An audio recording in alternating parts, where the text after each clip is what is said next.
Good morning, सत श्री अकाल, आदाब, नमस्कार दोस्तों, भाइयों, बहनों, प्यारे बच्चे बच्चियों। आज मेरा मन कर रहा है कि मैं कुछ एनालिटिकल मूड में आपसे बात करूं।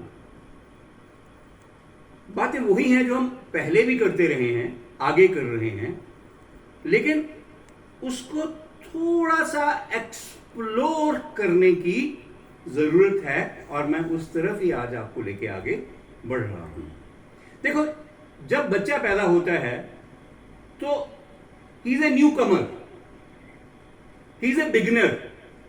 खाली स्लेट है, उसके जहन में कुछ नहीं है, उसकी कॉन्शियस बिल्कुल साफ सुथरी है। अब कॉन्शियस की बात कर रहे हैं, कॉन्शियस मैंने self. After death we persist as our conscious, हम अपनी कॉन्शियस के रूप में ही रहते हैं और तब हमारे पास करने के लिए कुछ भी नहीं होता, कुछ भी नहीं होता।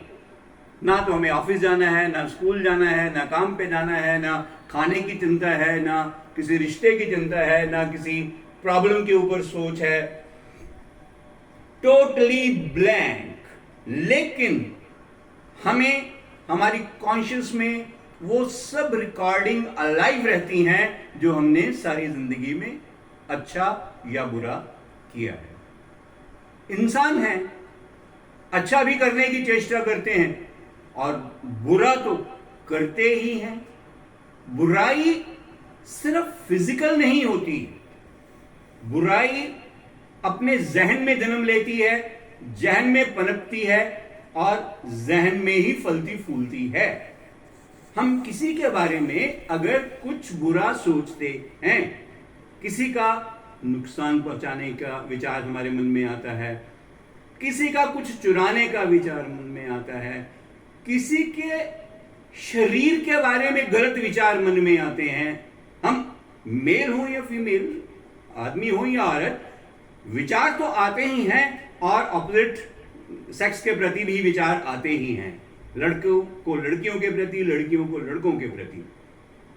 तो विचारों पे कोई बंदिश नहीं है, कोई कानूनी रुकावट भी नहीं है। हम कुछ भी अच्छा बुरा सोच सकते हैं और वो हमारी जिंदगी का, हमारी कॉन्शियस का एक एनग्रेव्ड हिस्सा बन जाता है, एक परमानेंट इंप्रेशन छोड़ता हुआ हिस्सा जो हमेशा हमारे साथ रहता है। भले ही हमारी कॉन्शियस में ना रहे, वो हमारी सब कॉन्शियस में registered, deeply registered and record हो जाता है और हमारी जिंदगी का, हमारी कॉन्शियस का सब कॉन्शियस के जरिए एक हिस्सा बन जाता है।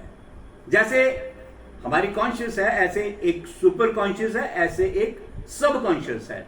सब कॉन्शियस में हमारे हर जन्म का रिकॉर्ड रहता है जिसको हम भूल चुके होते हैं, लेकिन जो फिर से रीजनरेट, रिप्रोड्यूस किया जा सकता है। हम मल्टीपल रिग्रेशन करते हैं ना, पिछले जन्म के बारे में सोचने के लिए जाते हैं, पिछले जन्म के बारे में ढूंढने के लिए जाते हैं। जो रिग्रेशन में हम लोग देखते हैं वो सब कॉन्शियस से निकाली हुई चीजें ही होती हैं।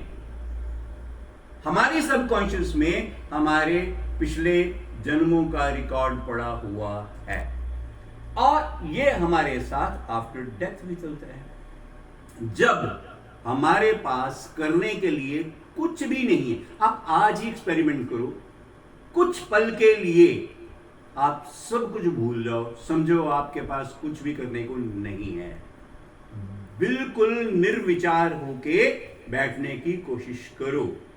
जब हम पूजा पे बैठते हैं, अक्सर एक क्वेश्चन आता है कि हम पूजा पे बैठते हैं, मन ध्यान में नहीं लगता, मन में अलग अलग विचार आने लगते हैं। वो अलग अलग विचार कहां से आते हैं? वो हमारी सब कॉन्शियस से पनप करके ऊपर उभरते हैं। ठीक ऐसे ही हमारे मरने के बाद ये हमारे जो विचार हैं, ये सब कॉन्शियस में हमारे साथ कॉन्शियस में आ जाएंगे और हमें हर चीज मालूम रहेगी, मालूम हो जाएगी। अब ये पोस्टुलेट है, थ्योरी है, ये इसके ऊपर कोई प्रूवन एक्सपीरियंस नहीं है किसी का, मेरा भी नहीं। कैसे हो सकता है? मैं तो अभी जिंदा हूं, आपसे बात कर रहा हूं। मरने के बाद पता लगेगा। और मरने के बाद कोई भी अपने विचारों को लिख नहीं सकता, बता नहीं सकता।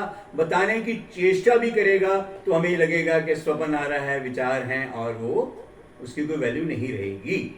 ये सिर्फ थ्योरीज हैं, विचार हैं जो हमारे पहले के विचारकों ने दिए हैं या कुछ अपनी रिसर्च के माध्यम से हम लोग क्रिएट करते हैं। लेकिन इनके पीछे लॉजिक भी है, लॉजिकल विचार आएंगे।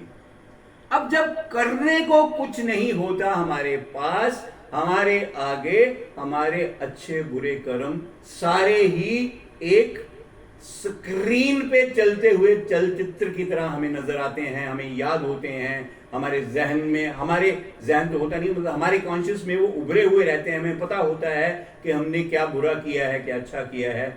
तो हम देखते हैं कि हमने बहुत बुराइयां की हैं अपने जीवन में, बहुत गलत किया है अपने साथ, अपने भाई बहनों के साथ, अपने और रिश्तेदारों के साथ, अपने समाज के साथ, दोस्तों के साथ, पड़ोसियों के साथ, इंसानों के साथ, इंसानियत के साथ हमने बहुत गलत किया है, बहुत बुराइयां की हैं। फिर हमें पछतावा होता है। पछतावा होता है, हम ईश्वर को तब भी याद करते हैं और अपने गुनाहों की माफी मांगते हैं जब तक हमारी तड़प हमारी बुराइयों के प्रति इतनी ज्यादा नहीं हो जाती कि कुदरत को लगता है कि अब ये अपनी बुराइयों को सुधारने के लिए ये जो करैक्टर है, जो कॉन्शियस है, ये फिर से जन्म ले सकता है। तो हमारे पुनर्जन्म की यात्रा शुरू होती है और हम फिर से जन्म लेते हैं। अगर बुराइयां बहुत ज्यादा हैं तो हमें मानव जन्म नहीं मिलता। हम दूसरी योनियों में, जानवर की योनि में या किसी भी कीट पतंगे की योनि में जा सकते हैं। अगर हमारी बुराइयां इतनी ज्यादा नहीं हैं जो कि जिनको के हम साफ करके फिर से इंसान बन सके, तो हमें मानव जन्म की प्राप्ति होती है। और हमारे ही कर्मों के बेसिस के ऊपर, हमारे ही कर्मों के हिसाब किताब के पे डिपेंड करते हुए हमें उस तरह का परिवार, घर या एनवायरनमेंट मिलता है जिसमें हम अपने कर्मों को, जो पिछले कर्म हैं, उनको भोग सकें और अपनी गलतियों को सुधार सकें।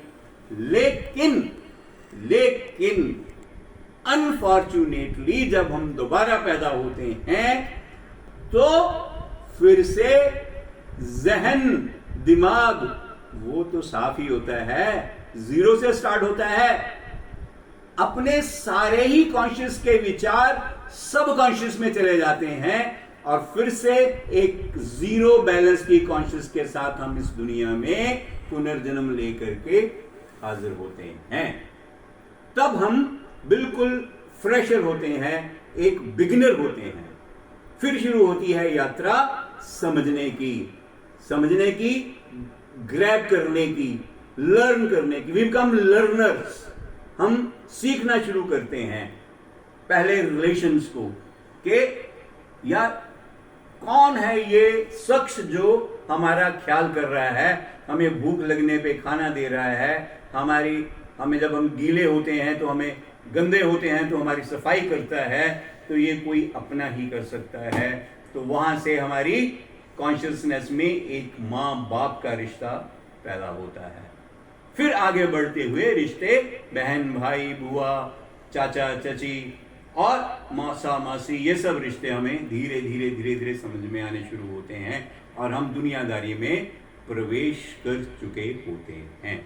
Then we become the explorers के ये जिंदगी क्या है, क्या चल रही है, कैसे चल रही है। लेकिन साथ ही साथ हमें किसी स्कूल में भेज करके फिर से ये दुनियादारी सिखानी शुरू कर दी जाती है। फिर से अल्फाबेट से ABC 1 2 3 4, 2 + 2 4।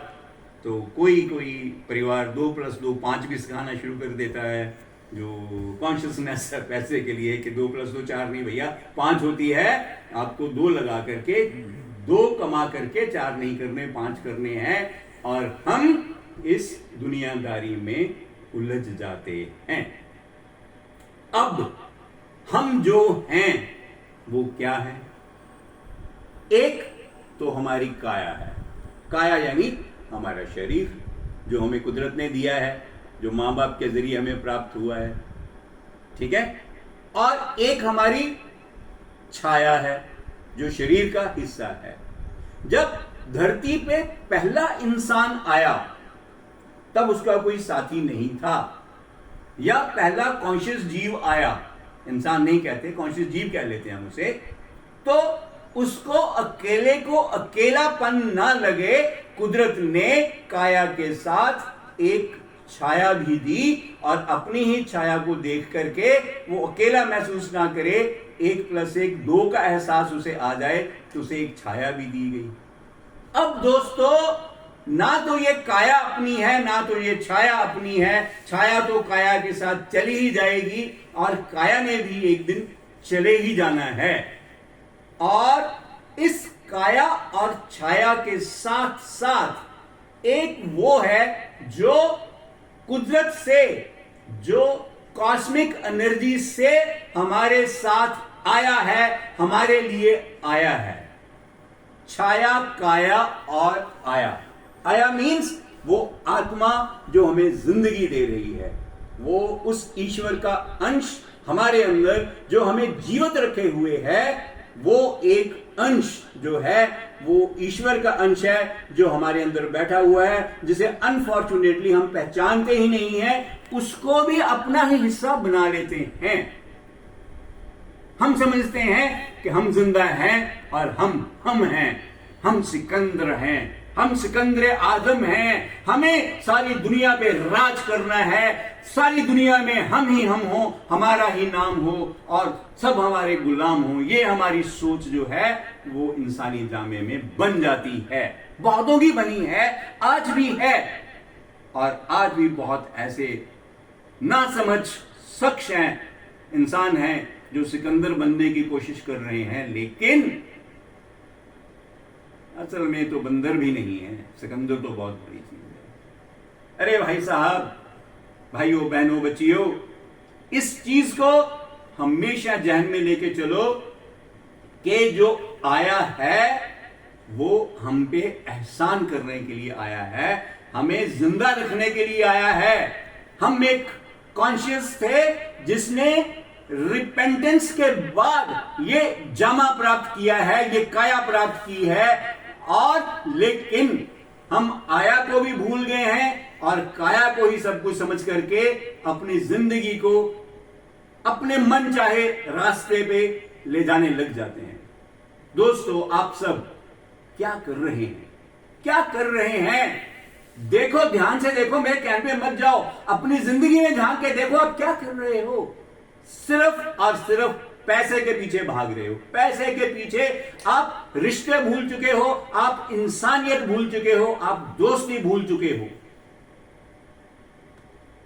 सोचो, अपनी जहन में देखो, अपने गिरवा में झांको और देखो कितनी सच्चाई के साथ हम इंसानी जीवन को और इंसानियत को जी रहे हैं या निभा रहे हैं। नहीं ना? तो ये ऐसा क्यों है? हम क्यों भटकते हैं? ये जो भटकाव है ये आता है माया की वजह से।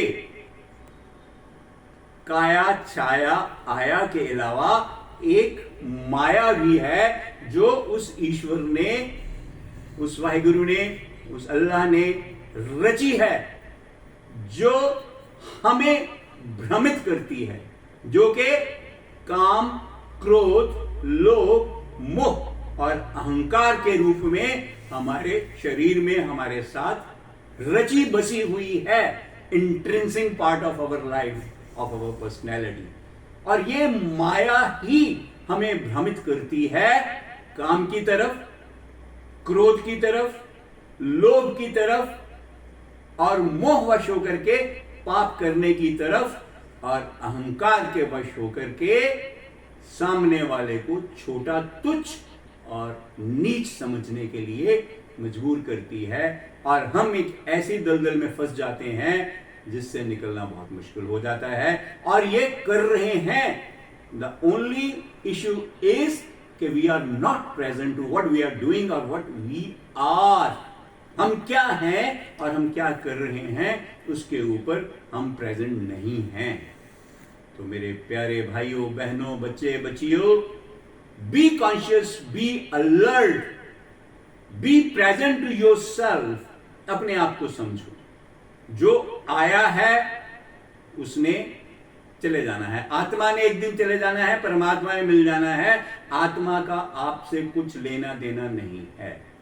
हमें अभी तक समझाया गया है कि हम आत्मा ही हैं, लेकिन मैं ये नहीं कहता उन्होंने गलत समझाया, लेकिन मेरी अपनी धारणा ये है कि आत्मा उस ईश्वर का अंश है जो हमारे अंदर है। उसने एक दिन हमें छोड़ करके वापस परमात्मा में समा जाना है और हमारी काया ने निर्जीव हो जाना है। और उस काया को क्योंकि हम इस संसार में नहीं रख सकते, तो उसका संस्कार कर दिया जाता है, उसे जला दिया जाता है, उसे दफना दिया जाता है। क्योंकि अगर उसे रखेंगे तो उसमें बदबू पैदा हो जाएगी, उसमें कीड़े मकोड़े लग जाएंगे, उसमें वो रखने के काबिल ही नहीं रहेगी। इसलिए उसको बाइज्जत संस्कार उसका कर दिया जाता है। कुछ मजहब जलाते हैं, कुछ मजहब दबाते हैं, दोनों ही ठीक हैं, किसी में कुछ गलती नहीं है। लेकिन मेरे भाइयों, जब हम इस संसार में आए, ना हम मुस्लिम थे, ना हम हिंदू थे, ना हम सिख थे, ना हम ईसाई थे, ना हम पारसी थे। हम इंसान बन के आए थे, उसके रिप्रेजेंटेटिव, उसके नुमाइंदे बन के आए थे। लेकिन यहां आके हमने अपने आप को अलग अलग सेक्ट्स में बांट लिया। हमें हिंदू बना दिया गया, हमें मुस्लिम बना दिया गया, हमें सिख और ईसाई बना दिया गया। हमें इंसान रहने की तहजीब सिखाई ही नहीं गई। हमें तो सिर्फ अलग अलग पहचान देके इस दुनिया में इस माया के हवाले कर दिया गया कि जाओ, लुट जाओ, इस माया के शिकार हो जाओ और अपनी जिंदगी का जो भी आप सत्यानाश कर सकते हो कर लो। लेकिन जगाने के लिए, समझाने के लिए वक्त बेवक्त कुछ लोग, कुछ लीडर्स पैदा होते रहे हैं जो हमें समझाते रहे हैं। हमने बजाय समझने के उनको पूजना शुरू कर दिया, गुरु बना लिया, धार्मिक अवतार बना लिया और उनकी पूजा शुरू कर दी। भाई, आप उनको मानते हो, उनकी भी तो मानो। वो क्या कह गए हैं उसको समझो, तत्व से जानो और अपने जीवन में उतार के अपने आप को इंसान बनाओ, इस काबिल बनाओ, अपनी खुदी को इतना बुलंद करो कि खुद खुदा बन जाओ। आप उस ईश्वर का ही स्वरूप हो।